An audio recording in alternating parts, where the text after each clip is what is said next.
आदाब नाजरीन, मिल्ली डाइजेस्ट के स्पेशल प्रोग्राम में आपका इस्तकबाल है। नाजरीन, कर्नाटक में इन दिनों अजान को लेकर के खूब कंट्रोवर्सी हो रही है। हर तरफ इसके बारे में खूब पॉलिटिक्स की जा रही है। उलमा का भी अब इस पर बयान आ चुका है। अजान कंट्रोवर्सी के ताल्लुक से कुछ पॉइंट्स है जिसे हमें समझना बेहद ज़रूरी है। वैसे तो अजान से बातिल की दुश्मनी बहुत पुरानी है, मगर रिसेंट ट्रिगरिंग पॉइंट जानिए। महाराष्ट्र मुंबई के शिवाजी पार्क में एक बड़ा जलसा हुआ जिसमें राज ठाकरे ने कहा कि मस्जिदों से लाउड स्पीकर हटाए जाएं और अगर नहीं हटाए गए तो वो मस्जिदों के सामने हनुमान चालीसा प्ले करेंगे। ये एक खुलेआम दुश्मनी थी। यहाँ पे एक चीज़ याद कीजिए कि इतना बड़ा खुलेआम दुश्मनी है, लेकिन राज ठाकरे को ना अरेस्ट किया गया, ना कम्युनल हारमोनी को प्रॉब्लम हुआ, ना लॉ एंड ऑर्डर को प्रॉब्लम हुआ। खैर, आगे सुनिए। जब उन्होंने इतना बड़ा खुलेआम धमकी दिया तो उसके बाद कर्नाटक में राइट विंग और BJP backed Hindutva organisation Bajrang Dal और श्री राम सेना ने इसके खिलाफ नफरती कैंपेन शुरू किया, यानी अजान के खिलाफ नफरती कैंपेन शुरू कर दिया और कहने लगे कि अगर लाउड स्पीकर बैन नहीं हुआ तो ये ऑर्गेनाइजेशन, मतलब बजरंग दल के लोग और श्री राम सेना के लोग, ओम नमः शिवाय और जय श्री राम और हनुमान चालीसा प्ले करेंगे और बजाएंगे।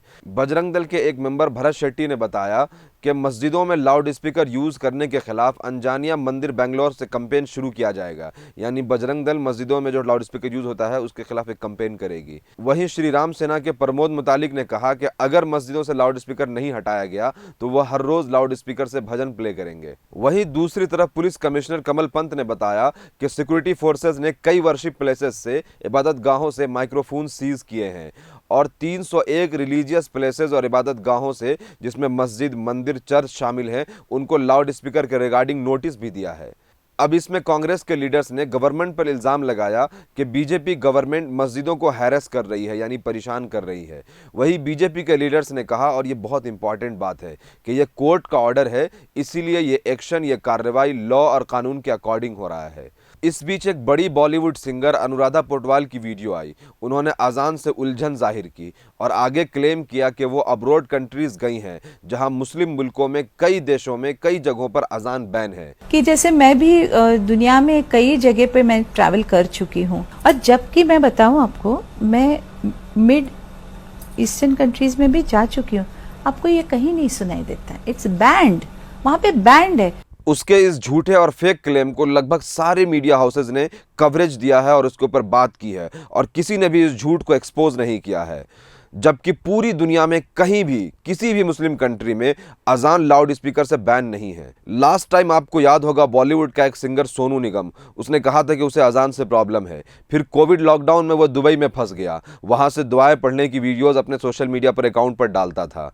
इसी तरह आपने एथिस्ट जावेद अख्तर को भी सुना होगा, उन्हें भी अजान से परेशानी है। मगर आपको मीडिया ये नहीं बताएगी कि लाखों करोड़ों नॉन मुस्लिम को अजान बहुत पसंद है, और एक रियल ह्यूमन बीइंग जिसके अंदर इंसानियत हो, जो लोगों के दर्द को समझता हो, जो दुनिया को और दुनिया के क्रिएशन को जानना चाहता हो, वह मुसलमान न होते हुए भी अजान सुन के इमोशनल हो जाते हैं और रो पड़ते हैं।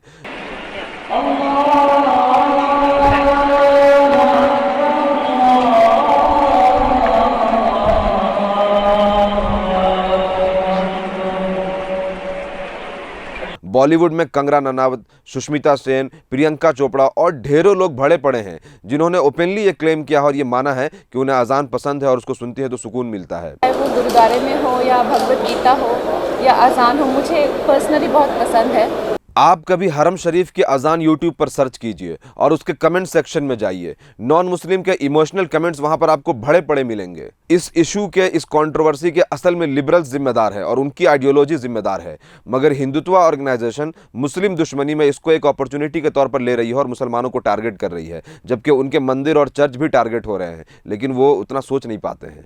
यहाँ इन सब के बीच हमारे उलमा के रोल को देखिए, उन्हें क्या करना चाहिए था, वो क्या कर रहे हैं और क्या करना होगा इसको समझिए।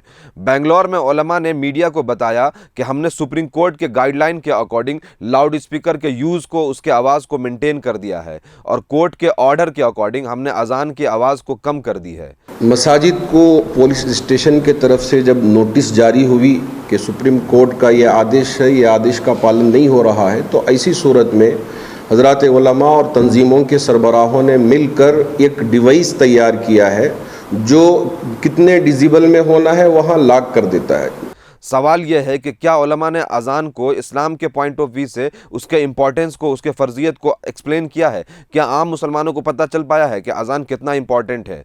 और अगर उलमा ने इसको एक्सप्लेन नहीं किया है तो आप याद रखिए कि कल को अगर अजान बैन हो जाए, और यकीनन होगा क्योंकि जिस तरीके से गवर्नमेंट काम कर रही है, अजान बहुत जल्दी बैन होगा। और जब अजान बैन होगा तो आम मुसलमान लिबरल माइंड में रहेंगे और ये आर्गूमेंट देते फिरेंगे कि सोसाइटी में डिस्टर्बेंस क्रिएट नहीं होना चाहिए, क्या ज़रूरत है, लोग टाइम देख करके अजान समझ सकते हैं, प्यारे नबी के ज़माने में लाउड स्पीकर नहीं यूज़ होता था। तो मैं समझता हूँ कि इन सब के लिए उलमा को एक्सप्लेन करना चाहिए था कि अजान की इंपॉर्टेंस क्या है, उसकी फ़र्जियत क्या है, लाउड स्पीकर का यूज़ कहाँ से साबित है और कैसे अजान होनी चाहिए और अजान न होने से कितना नुकसान है। ऐसे में हमें हमारे उलमा, जर्नलिस्ट और एक्टिविस्टों को उनकी जिम्मेदारी याद दिलानी होगी ताकि वो कम्युनिटी को सही से गाइड कर सकें। ये वक्त बहुत मुश्किल वक्त है, ख़ास तौर से मुसलमानों के लिए। तो ज़रूरत इस बात की है कि हम अपने हर स्टेप्स, हर कदम फूंक करके डालें।